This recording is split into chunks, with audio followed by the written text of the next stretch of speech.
So next is a very, very interesting section.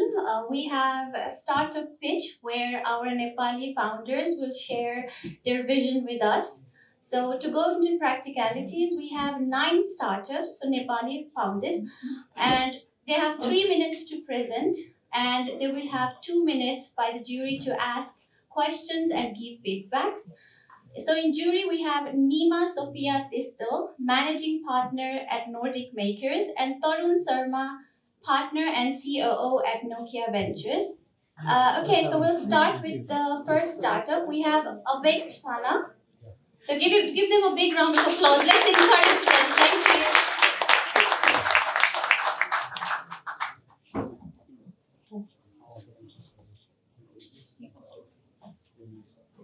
Hello. Can you hear me well? Okay.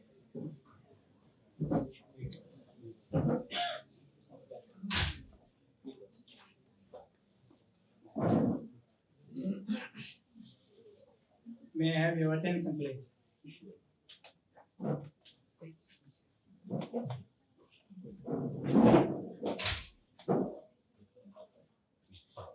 What you just experienced is the experience of millions of researchers daily, uncertainty, and what follows after that. Research anxiety is not a student problem, it's a human problem.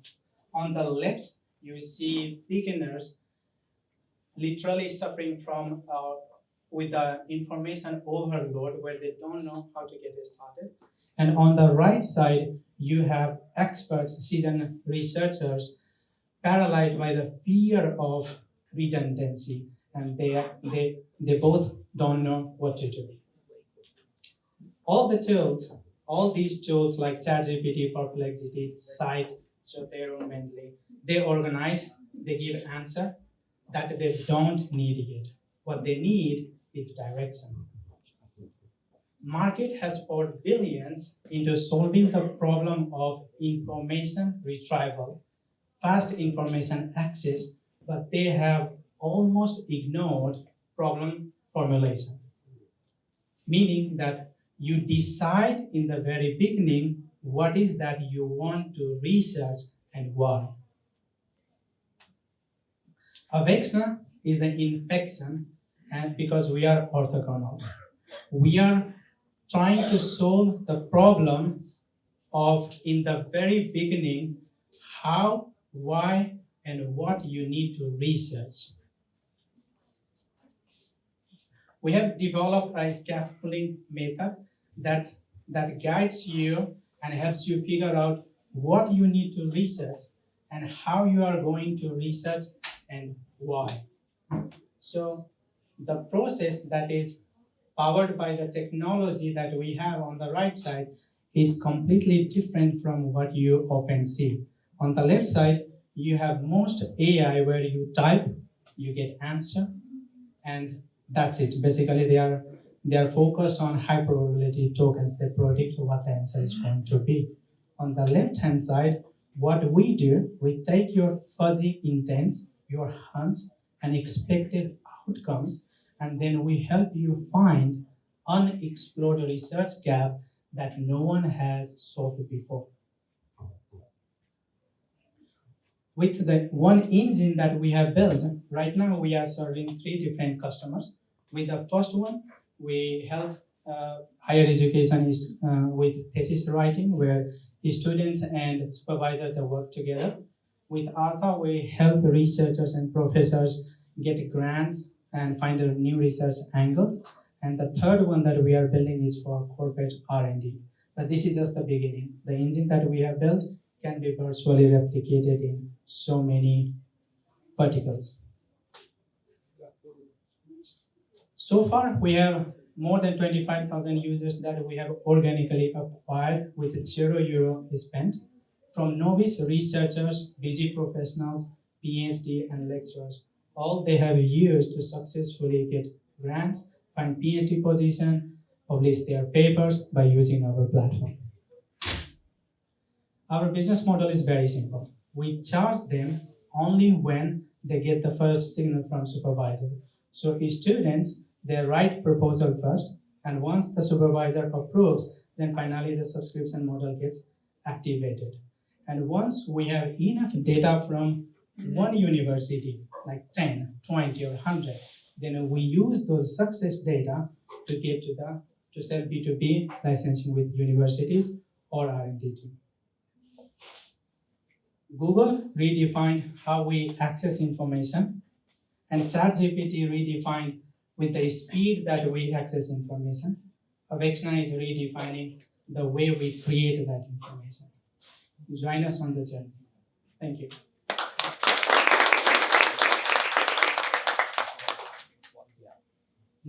Hello. Hi. First of all, thanks a lot, and congrats for being the first one, and also for the Bato Summit. By the way, this is a very nice initiative. I mean, it's great that you've already accumulated so much of traction with really low spend. So you're really solving a concrete problem. What's the biggest challenge you have, come across so far? So first of all, good job done, good presentation. Thank you. 25,000 users in 100 plus universities. That's not a small task. So what's the challenge you're facing in terms of scaling now? So we have our challenge would be one in terms of capital. So because we need to expand our team to especially go with B2B sales, which is a bit of lengthy sales process, especially with the higher education, typically around 6 to 10 months. So we need more helping hand to close more deals because we have already 7 ongoing discussions with 7 Finnish universities. So we need persons to help us close those. And now we are getting requests from corporate R&D and others. So we need now capital to build different dashboards. So like I said, virtually we can build plenty of use cases. So we have demoed the platform to companies like Kilto, Nokia. They really love the engine that we have built, but we don't have now enough helping hand to build those dashboards. How big is the team and how much capital you need? So right now we are only 6. And with the 6, we are launching our product next week that will have already 3 products that I showed you earlier. And so the capital that we will be raising will be 1.5 million of our seed round we are going to open next month.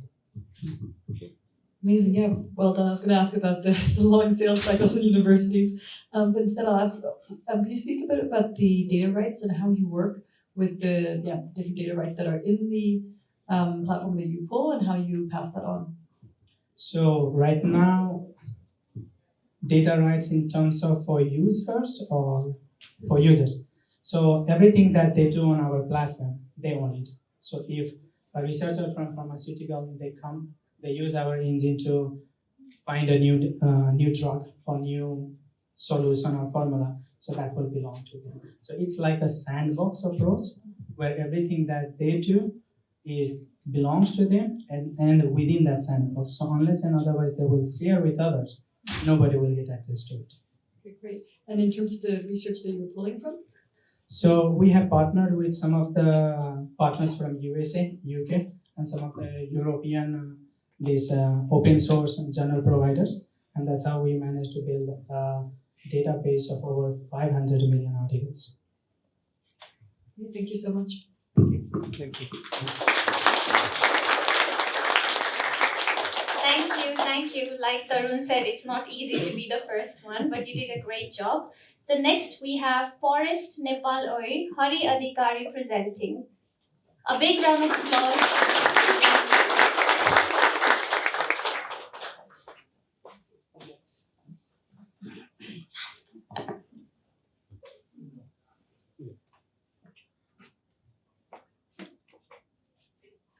Wait.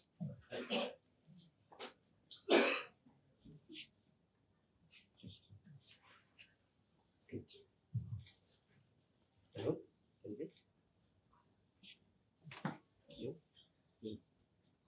Hello?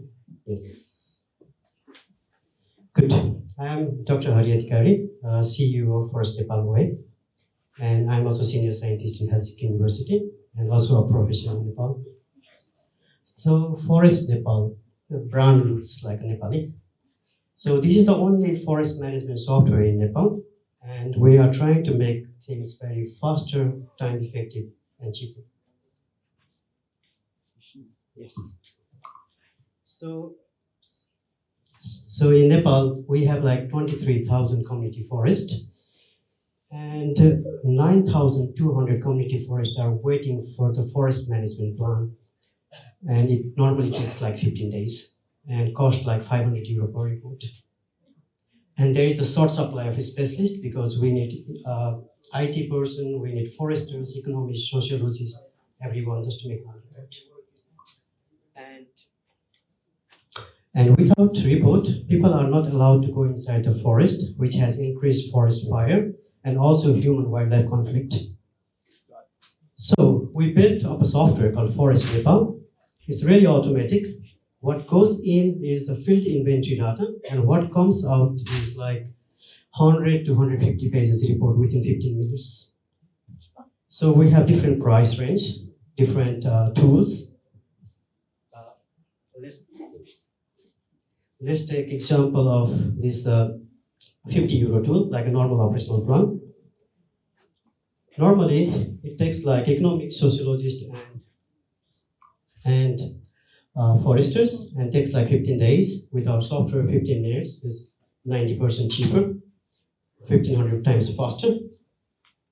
And with this tool, we are trying to reduce the cost and help in better planning, increase revenue, and environmental risk, lowering the environmental risk actually. So we have different model for business, B2B, B2C, B2G, with different price range. We already have like 15 paying customers, and we have already accumulated 12,500 euro from the market in the last 4 months, and 27,000 is coming soon. So we have like 50,000 euros here with a target of 150,000, and we want to move to EU and worldwide soon. And with our software, we have like 5,600 followers in Facebook, and then 1,047 active users. 17 peer-reviewed papers has been published using my software, so it's really internationally certified tool. And we also completed 7 master theses and 1 PhD as well. And we have like 378 forest reports so far. And we are like looking for 50,000 euro to move this software to European market. And it's feasible and doable. And actually, it was produced in Finland with the Finnish concept. Then we saw a huge market in Nepal. Then we moved to Nepal, covered the market, and now we want to come back to Europe again. Thank you.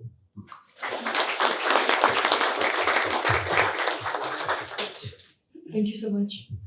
I'm curious to hear, how did you get your first, or the 15 customers that you have, and how do you intend getting the next 15? Basically, we already have more than, 35 or 40 customers who are in regular contact. And we are very active in Facebook.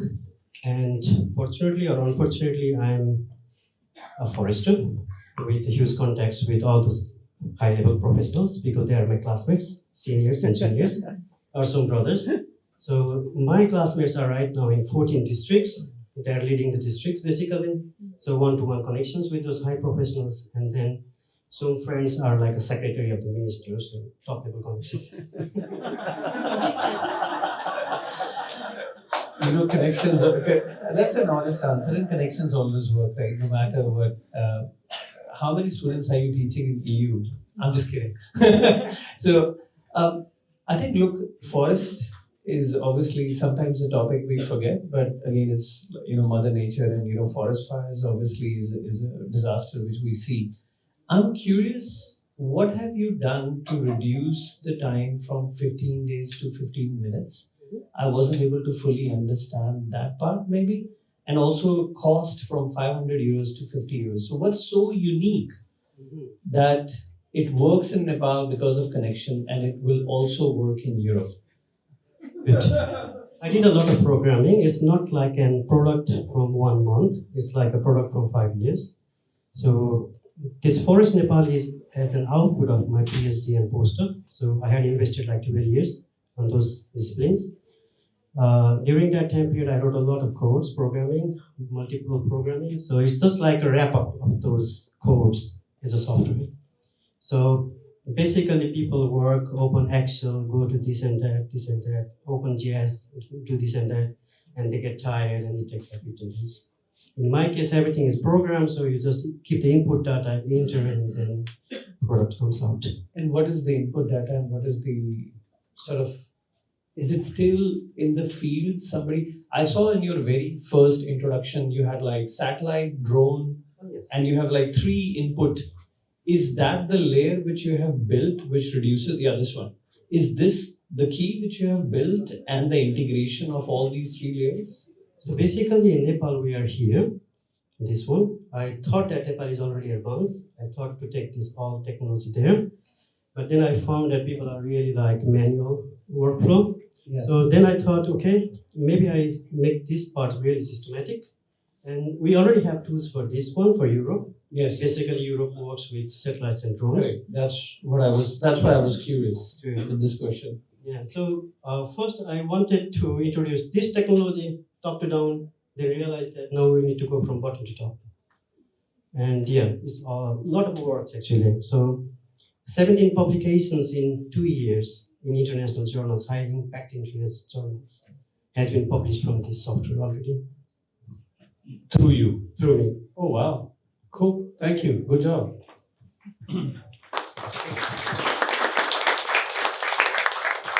Thank you, Hari. So next up we have Thaman Chand from Rasvu. Yay!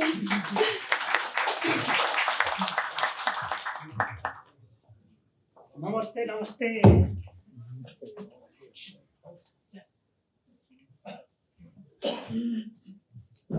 Everyone good?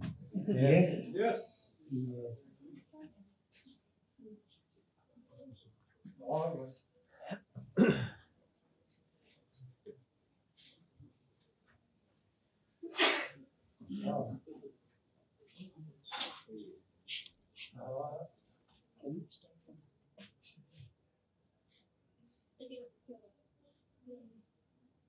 All right.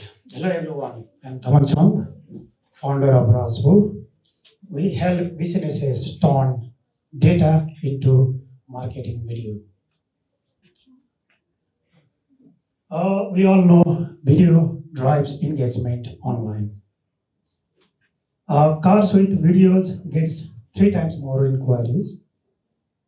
Products with video gets conversion by more than 80%. And house sell faster, 30 times more faster when there is video.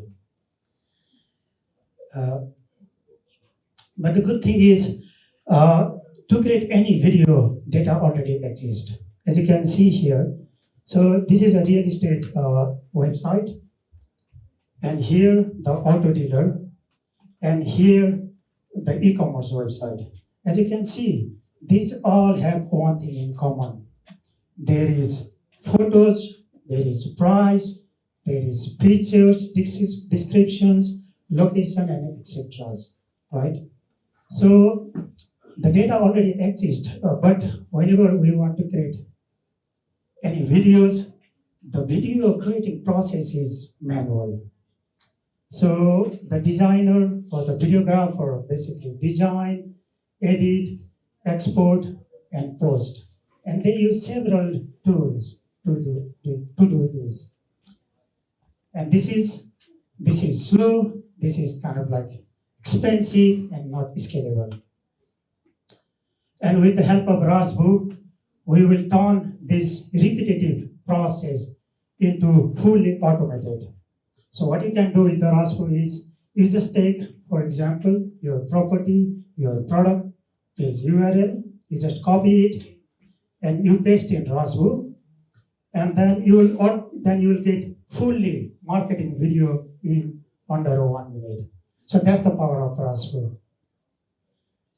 So before Rasvu, like I said, it takes it's lots of manual work, lots of designing, editing, adding kind of like the captions, voiceover, right? And it doesn't scale. But with the Rasvu, we just take the data, or you provide the data, and then you will get the video under 1 minute.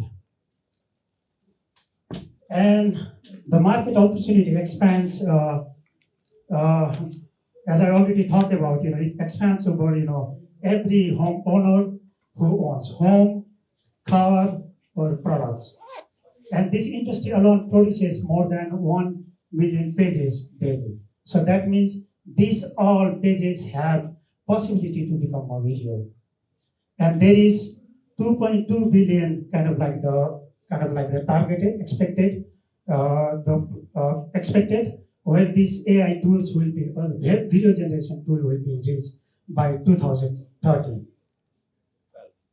So Rasvu basically operates in three different basically operates in SaaS model, and we have these different kind of like the packages depending on how many videos our business wants to basically create in a month. We have a subscription-based model. Three packages at the moment: Starter, Pro, and Enterprise. And for the Enterprise, we totally create the white label kind of like the video. So it's like fully customized of their kind of like the need. The roadmap. Rasvu is basically just a bootstrap idea at the moment. We are here, and by the end of March, we are aiming to launch a product by the end of March. So at this stage, customer, we already have piloted with 3 customers. Customers, they just take the URL, like I already said in the beginning, take the URL and they put the URL in the Rasvu, and then Rasvu does the magic. But in the second step, by May 2026, we have to do the full integration with the customer website, CMS, and e-commerce platform. And by the end of July 2026, we have to fully automate video marketing on autopilot. This is Rasvu. We want to create the video marketing tool for the businesses on autopilot. Thank you.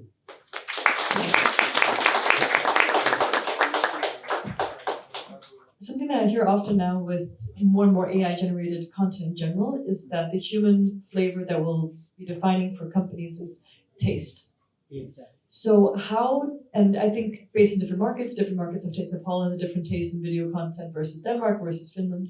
So how do you incorporate taste in your video generation? Yeah, that's a very nice question. So maybe I didn't clearly communicate. Rasvu is a programmable video engine. So that means you can truly program based on your taste, preference, right? And over the time, in a few months or few months time, the tools automatically knows your target audience, your brand customizations, and it will start producing videos accordingly. So it's not kind of like the static or like a prompt-based AI tool. It's totally programmable video engine. So that means you can program everything: your taste, your preference, your brand, and etc. Okay, great. So just to understand that, so that's a manual input from the customer side, or you pull from their previous content and their customer? At the moment, during the bootstrap, we do the manual approach because we are just bootstrapping. But by the end of the May, we'll do the full integration. So that means customer basically they can take their data source, for example, website or CMS or etc. that we pull automatically whenever new data arrives.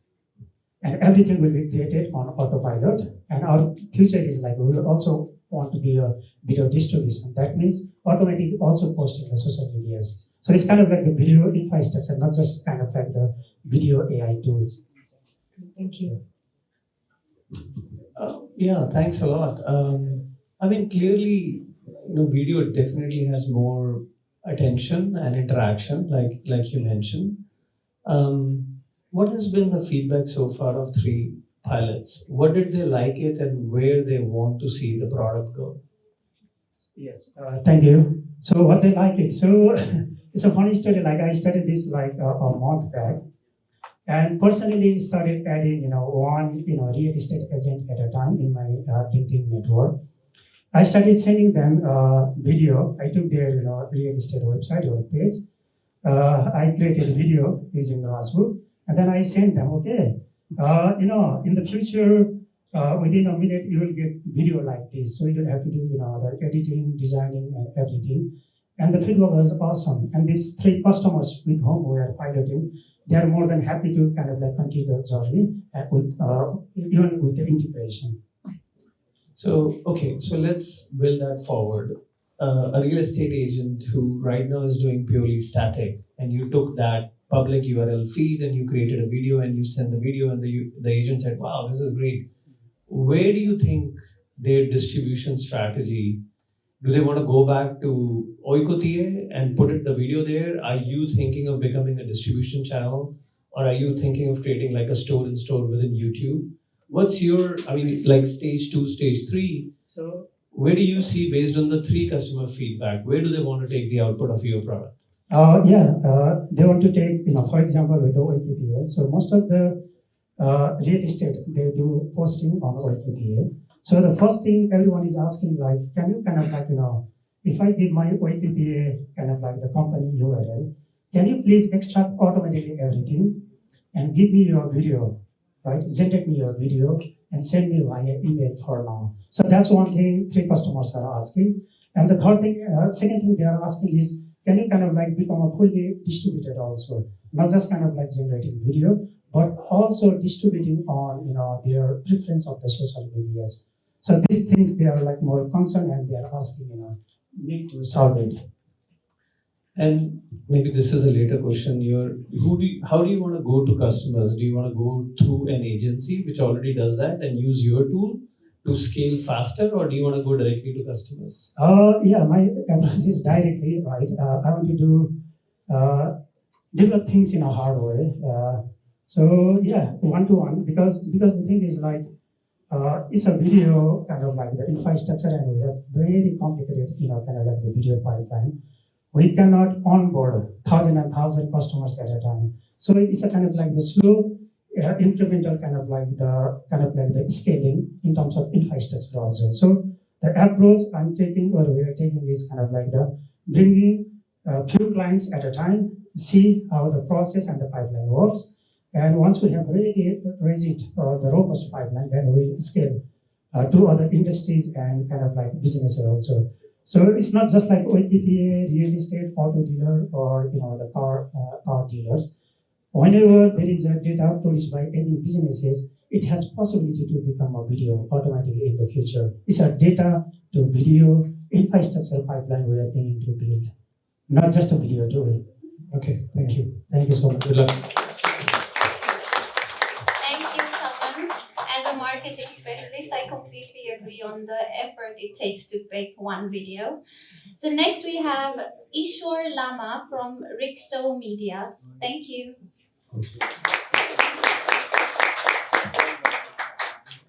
Hello everyone.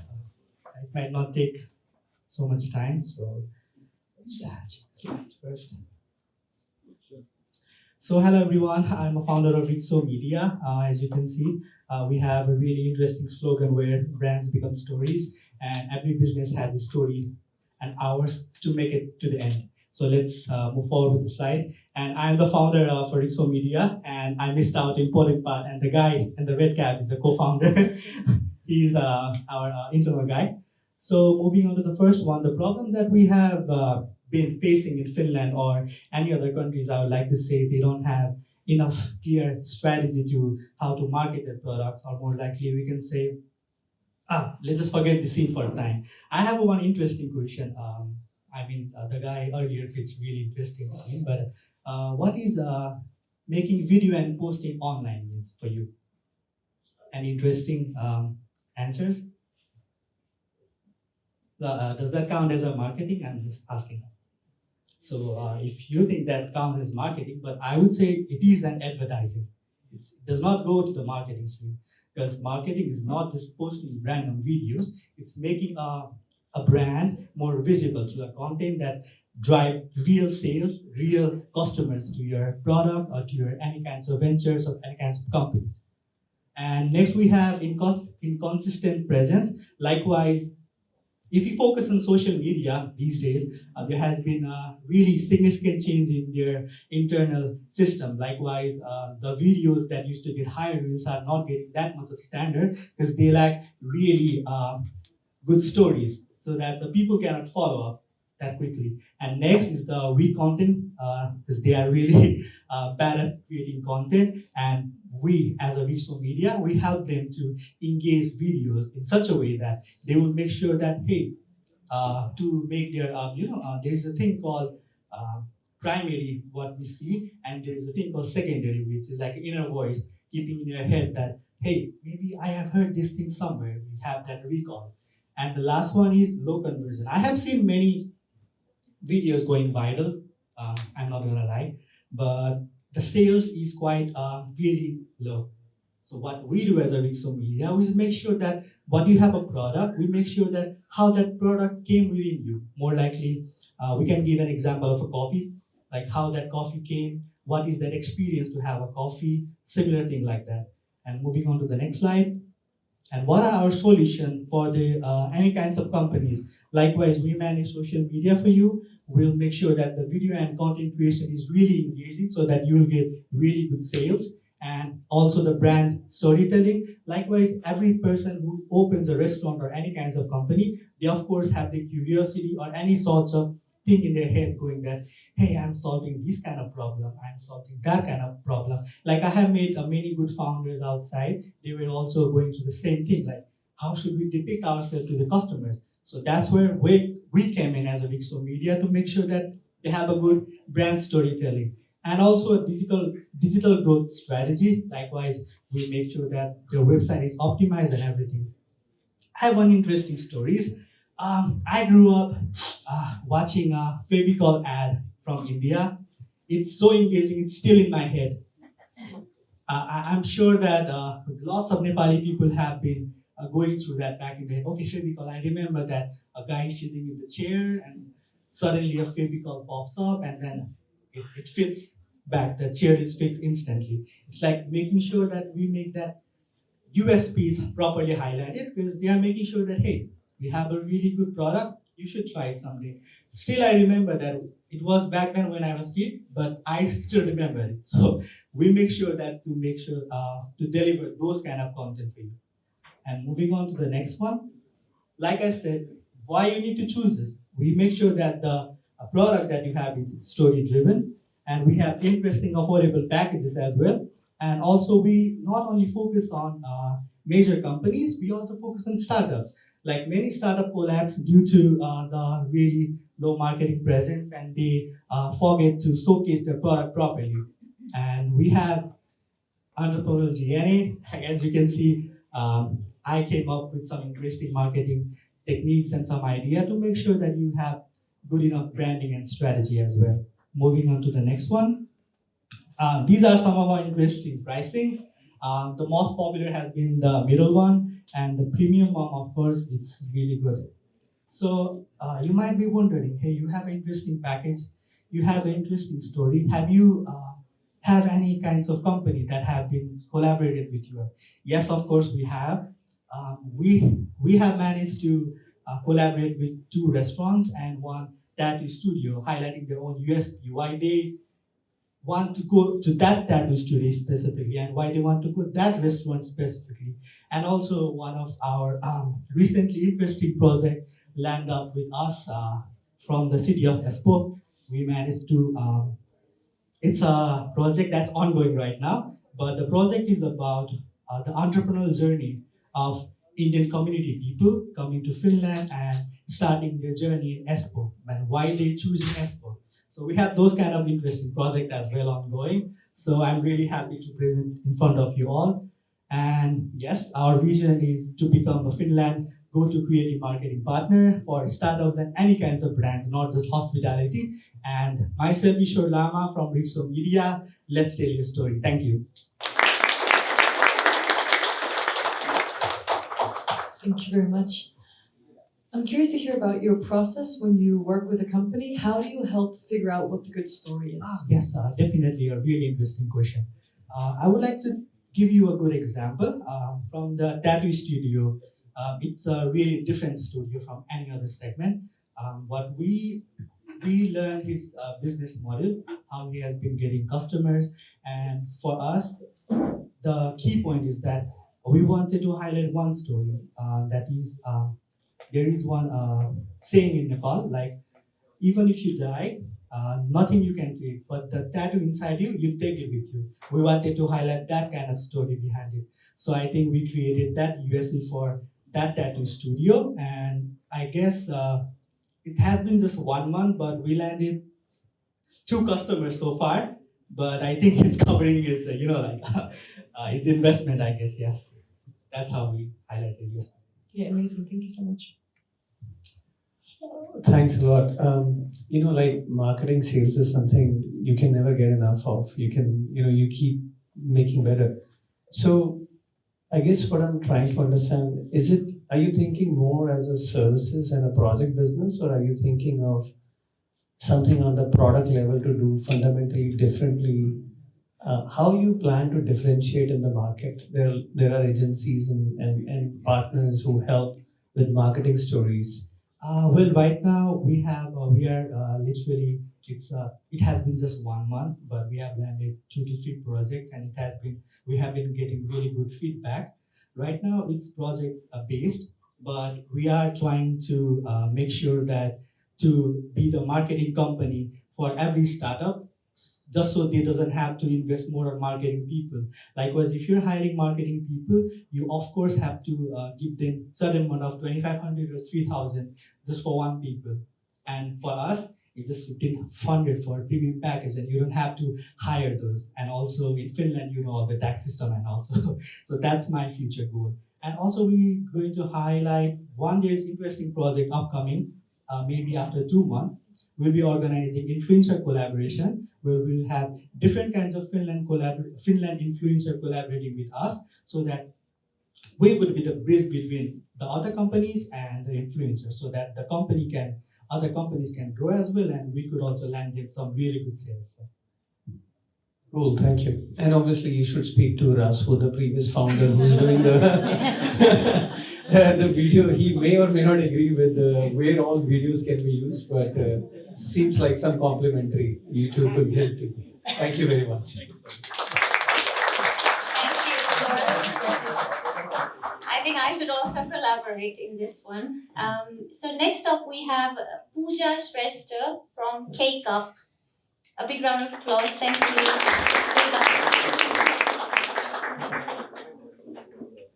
Yeah, thank you. I think we will be the imposter for today for this tech-related business. Hello and namaste Helsinki. I'm Pooja Shrestha. I'm co-founder of Cakeup.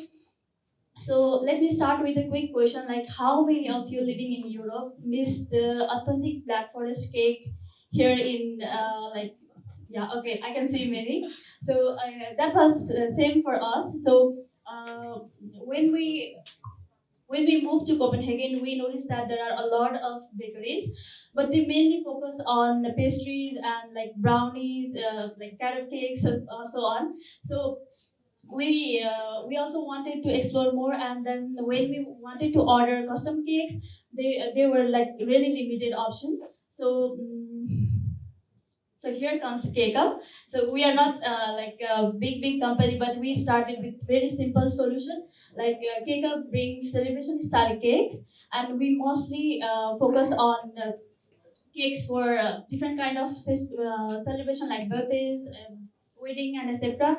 And we mainly focus on moist layered cakes, and then which we do it in Nepal, like it's Black Forest cake.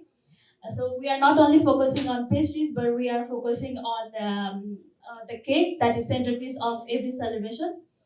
So these are also some of the cakes that we have already made. Talking about the customer segment, we have mostly individual customers, and we also have some B2B customers, but it's very limited an amount right now. So far, we have served around 1,500 customer base. We have a lot of, I think, 10 or 15 repeated customers, like same customers repeated. We have consistent monthly revenue, and most importantly, we are self-sustaining in one of the most expensive city in Europe. So Cakeup aims to go beyond the traditional bakery. So we are planning to expand like our vision. So we are mainly focusing on right now on DIY cake decorating experience, corporate dessert subscription, and workshop for community. So here is the team behind Cakeup. We are two sisters. She is founder and magician behind Beautiful Cakes, and I'm taking care of all the digital parts right now. So today we are looking for mentorship and guidance from this audience, and we also want to do some networking, and most importantly, we want to get inspiration on how we can scale and grow further. And yeah, we know how to make great cakes, but we want to make great business. So we are looking forward to it. Thank you.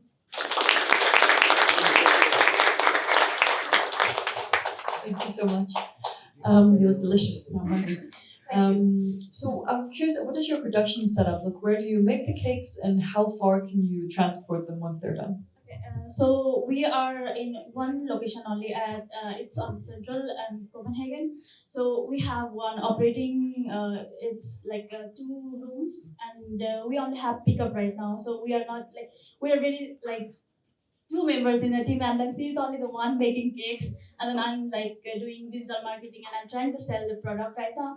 So we are planning to expand. We are planning to do delivery and stuff, but due to like limited resources, we cannot do right now. So it's like we our coverage is Copenhagen. So people come to pick up from Ringsted and like a bit far from Copenhagen, but it's only pick up right now. Okay, great, thank you. And is it mostly digital marketing or word of mouth, or where does the customer start? Yeah, so I would like to start from the beginning. Like my sister started it as a hobby business. So when she was twin, she started as a hobby business, and then she did her final year project in this, and then we in it was at the time of COVID, I would say, and then when she in 2023, we started doing digital marketing like mouth to mouth. We went to events in Denmark, and then we tried to give them and free, like do as much as possible. And in last September in 2024, we like finally got some place, and then we officially launched our physical store there. Yeah, great, thank you. I mean, first of all, what should I say? I think I love the energy, the entrepreneurial spirit. I think there are a couple of things what you said which I really took a note of, that we are a very small company, not a big company. And I just want to remind, every company starts small, right? There's no company which really starts big. The fact that you have 1,500 customers, you already mentioned about repeat customer, that is very good. You also mentioned very rightly that you are self-sustainable, which gives you freedom. There is no investor. You can make decisions which make sense for you, for your vision. I think a lot of things what you said is great. I mean, fantastic. Well done. I'm curious. You are here in Helsinki. Are you thinking of international expansion? Is that what you're thinking? And you don't need to answer here. I think if you're thinking of expansion, you should certainly study franchise model and how franchise model work.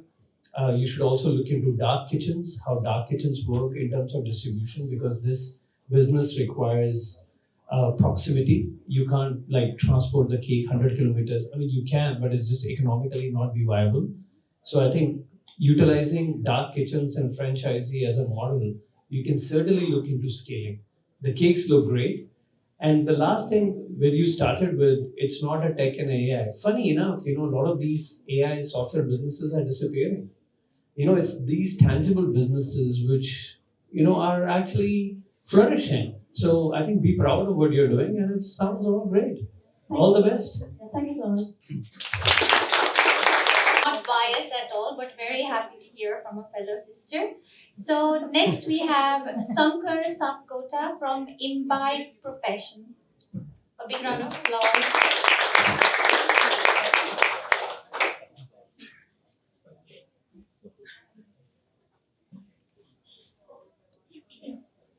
Hello everyone, I'm Sankar Sapkota, CEO at Imbibe Professions.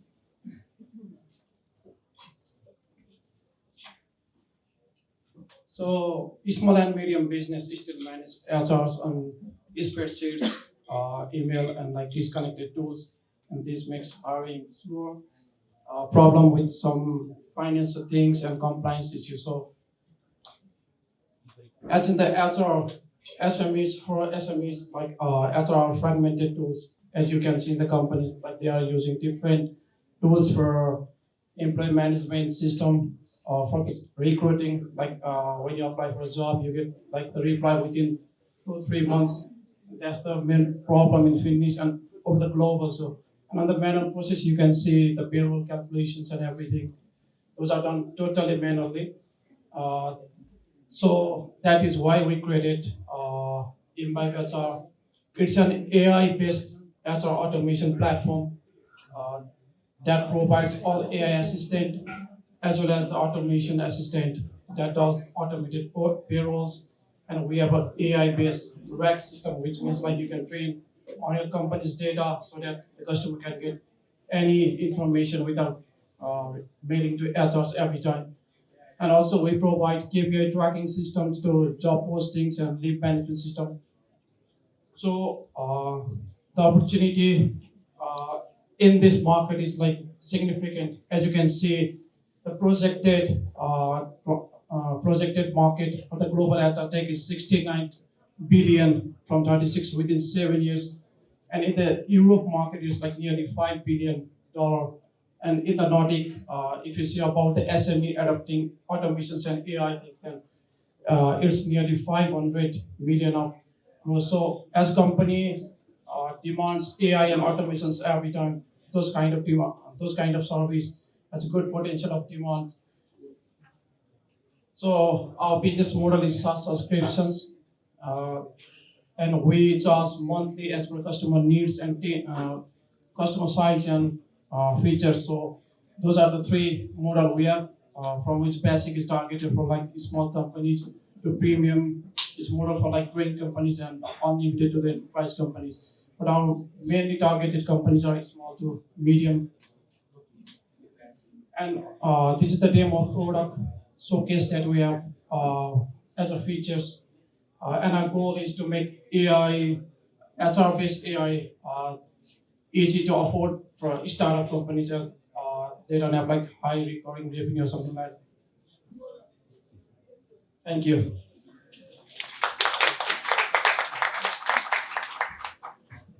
Thank you very much. I'm curious to hear, so there obviously exists some solutions for some of the points that you listed already. So I'm curious to hear, how do you think about integration in, for example, like the existing payroll system? And do you have any specific parts of the feature set that you're going to focus on first?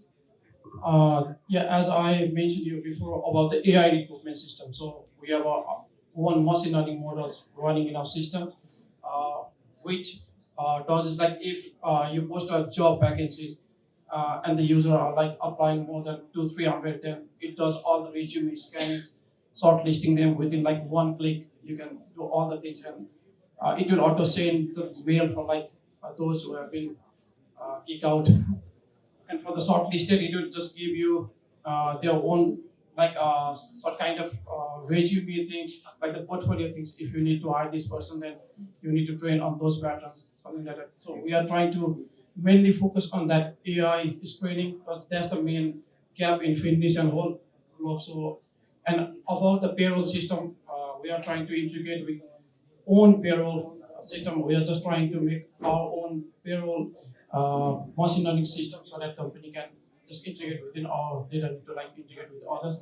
But also if they have like any other running payroll integrations from Bamboo or something like that in the global market, then we can easily integrate with.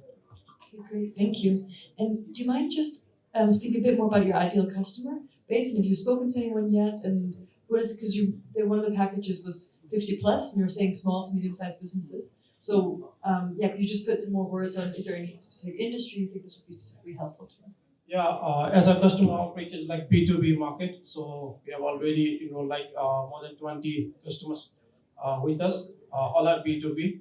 And also for the feedback system, we have one of our feedback system, and one of our customers is City of Vanta.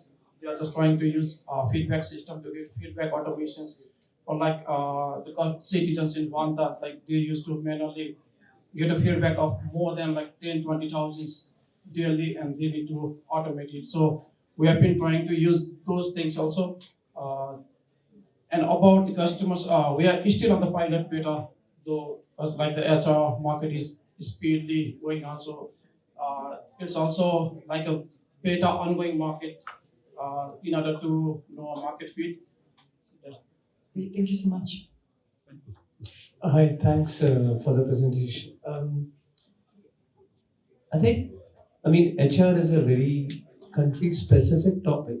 Countries have different rules and regulation of what you can or cannot do. Is this tailor-made for Finland? Is it global? Because it's an HR automation, right? Yeah. Is it focusing any particular areas which is not country-dependent and more generic, or are you going deep into country-wide implementation? We are going to the Europe market because we have been doing all the compliance for Europe, so our system can easily adapt as for any country, but within the Europe market. So we have been documenting all the legals, numbers and everything, compliance things within the Europe. So first our niche market is the Europe, then we just go with the global. Yeah, because your mission is very interesting from recruitment to retirement. Yeah. So it's like almost everything It's in like the. onboarding to offboarding. It's a full HR automation all the way. Have you looked into sort of other competing companies and products in this space for your target market for small and medium enterprises or startups? Yeah, about the competitor, we've been looking about Simpa and so on in Finland, and over the globe there's like top Bamboo and something. But if you see about those companies, they have very limited. Either you need to get into different tools to use payrolls, different tools for like financial management system or anything. But there's no those kind of specific company that provides payroll, hiring, and everything into one platform. And has anybody mentioned any concerns around GDPR or privacy, employee data being shared or hosted on a third party? Yeah, about the GDPR, we have two different hosting system for them. One is we host in our own private server. If they have their own private server, then we can just migrate into their server so that the data don't get lost or anything. So you can deploy on their Yeah. infrastructure and integrate with their Yeah, we can tools. integrate into their server, or if they don't have basically the startup doesn't have great server or anything. So Is it? in that case, Yeah. we can just do it on our own. Okay, is that okay? I think we're over time. Thanks. Yeah, thank you. Thank you. So we still have a panel discussion and a keynote speaker after this. So to be on time, let's try to keep the questions, and you can also chat with them afterwards as well. Okay, so next we have Surendra Pradhan from PNX. Thank you.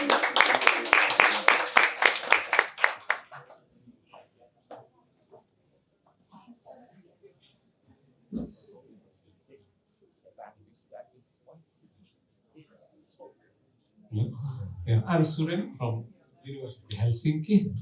I'm here with my new technology PNext.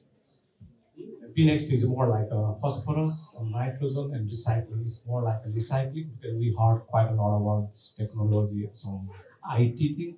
It's more like a realistic. What's PNext? It's a low-cost, simple biochemical process which can extract phosphorus from different types of waste streams and make a valuable mineral fertilizer. Okay, because you have heard many recycling, but it's a little bit different. We are preparing some disclosure for this one. And why it's very important is because the fertilizer is high demand, and the fertilizer is mineral fertilizer production is especially the energy intensive. And if we talk about phosphorus, because I'm focusing on phosphorus at the moment, it's a limited natural resource. And phosphorus is not only used for fertilizer, it's also used for battery manufacturing, and there is a high demand because of the high demand of electric vehicle. And that's why we really need to look for the local resources. As we know, there are lots of waste streams which has nitrogen, phosphorus, and potassium, which is easy to recycle, and we think, but in fact, it's not. If we talk about business, there is an issue because it's so bulky and so expensive for transportation, and there are lots of risks due to these impurities, and there is a very limited market. If we talk about compost, you can see the compost in the around, but in reality, the market is really limited. Here we jump, the PNext jumps. So we have a technology, you can just dump in all those, any kind of organic waste, and it does all those magics and produces nitrogen and phosphorus fertilizer, and this is what we produce like this. similar in Nepali like a chini mall. Okay? These types of exactly the conventional type of fertilizer. Our business model is we can generate revenue from taking care of organic waste, selling P-next units, or selling mineral fertilizer, licensing, and we also can produce value-added product from the treated sludge. So the P-next, what's the benefit? It can treat any kind of organic waste, okay? And it of course produce fertilizer locally, so transportation cost is reduced and support circular economy. If we quickly do an economic analysis, we can see that in 10 meter cube sludge treatment per day, we can generate 25 to 70K per year. So the market is, we have a technology market, almost all those organic waste producer companies are our technology market and end product market, and all those fertilizer, those farmers who need fertilizer, or those companies who need phosphorus as a chemical. So we started with the concept and we have a prototype and we are planning for a 100 liter, little bit bigger pilot plant and looking for MVP, supporting MVP, and we are looking for 1.2 million for 3 years. And I am the principal investigator, and Pankaj and Oli is helping in a business, and Asko, Sanna, and Ella is helping in the technology. Thank you.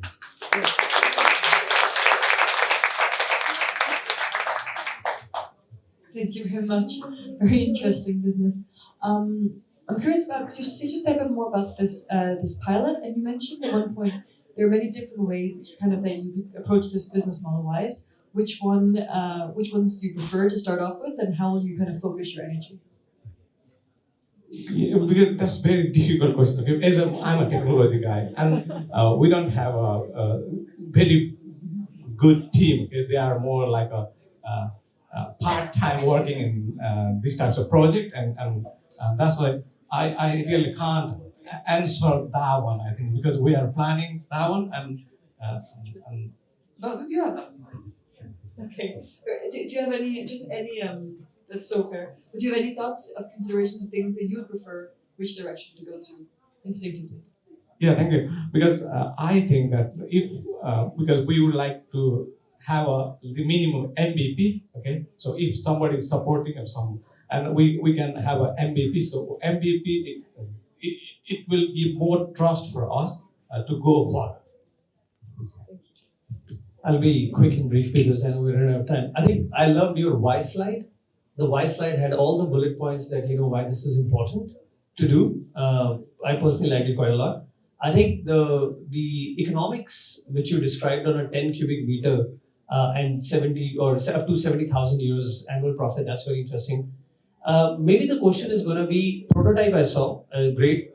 At scale, can it be done economically at the point of waste and distributed? I think, can it be modeled and scaled so that it can be taken where you have the raw material and can produce phosphorus at scale to answer the why slide?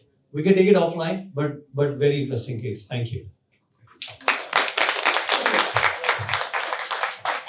Thank you. So next we have Viva Shah from TenderIQ.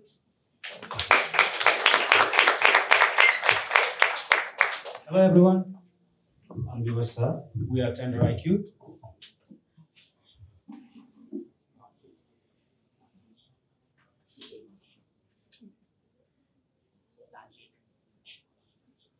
Yes, so we are TenderIQ. We are building an AI tool that helps companies to understand tenders early, decide faster whether to bid or not, and prepare better bids.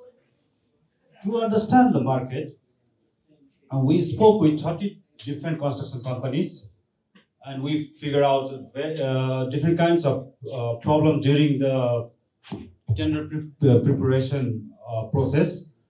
All of them said that the tender preparation process is still slow and manual.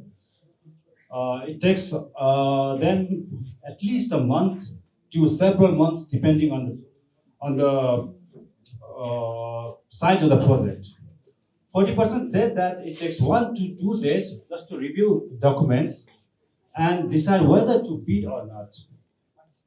And 33% mentioned that the requirements are unclear and conflicting. 30% said that the references and index collection is a repetitive process. And 27 mentioned that the coordination with the buyer and other stakeholders is very slow, and the compliance documents are also a repetitive process that is said by 23%. So, based on this market research and the problems from the construction companies while preparing the tender, the goal of the TenderIQ is to reduce time and manual work while preparing the documents. So TenderIQ is designed to solve the workflow process in 3 steps. It will monitor and discover relevant tenders based on the company's profile. It will understand requirements, extract compliance criteria, flag the missing documents, and support whether to go to apply or not in minutes, not days. And the platform will have to organize the documents and references. It will as well have to coordinate the teams and prepare bids in days, not months. So far, we have 30 customer calls, and from those calls, we have figured out the pain points, and from those pain points, we have defined our product features. And 6 companies have already interested to become our design partners. And the next step will be the design and develop the product alongside testing with our design partners and turn them into the paid customer while going to the market. Public procurement market is massive. We are starting with the construction sector in Finland, and then we are planning to enter to the other different industry sector, and from there to Nordics and into the EU, because all the EU countries have the common procurement regulation. Thank you very much. Thank you very much. Sounds like a very helpful tool. In terms of the sectors that you mentioned towards the end, is that more of a commercial focus on who you're going to onboard first, or is it also a product focus in terms of how you're building out the system? So it was very difficult to get this one in the beginning. In the beginning, I was randomly calling to the companies, the different sectors, and trying to understand what's in the market and what's the problem going around. It took me like two months to decide, because at the end, what I figured out in the construction sector is that they have obviously the market is huge than any other sector, and the second thing is that they have lots and lots of documents, like 100 to 200 plus of documents in one tender, and alongside that they have lots of drawings, which is very careless to maintain these kind of documents. So that was the reason I chose the construction companies to enter the market first. Thank you very much. Do you yourself have a civil engineering or a construction background that you understand this complexity better? No, I'm just a curious guy, and I did a lot of research on the procurement market. I love the answer, just a curious, which is all it takes. But do you see that construction where the most of the challenging and need is that sort of the biggest pain point from the industry and tendering perspective? Is that your market research? Honestly, this is not only the thing, pain point. Not everyone, but some of them have said that the main problem is cost calculation and quantity calculation. And this is I'm not targeting now. But in the future, maybe, if everything goes well, I will do that as well. Okay, thank you. Thank you very much.